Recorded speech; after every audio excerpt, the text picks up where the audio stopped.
being a realtor, I think there's a lot of myth versus reality out there.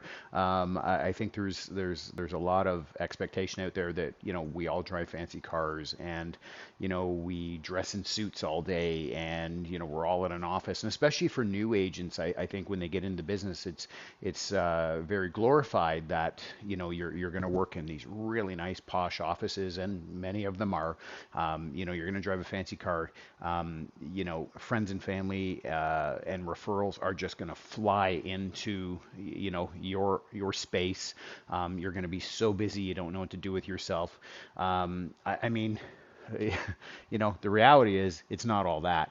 The making of these videos, the day after day after day after day of making, editing, posting, putting captions in them of these videos, monthly market updates.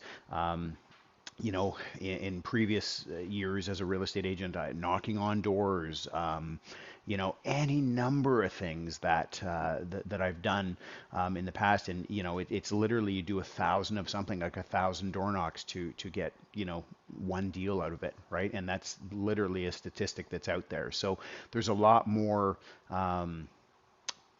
movement behind the scenes that's required. And I think there's where, I think the public all thinks we drive fancy cars and we don't really do much. And hey, there are days where, working from home, being a real estate agent gives you ultimate flexibility. There's no question in terms of your space and your time. But, there are also many times where everybody else goes to bed and I'm still, working on an offer, either on a listing of mine or working with a buyer and I've worked on them till 1 or 2 in the morning. So there are other times where the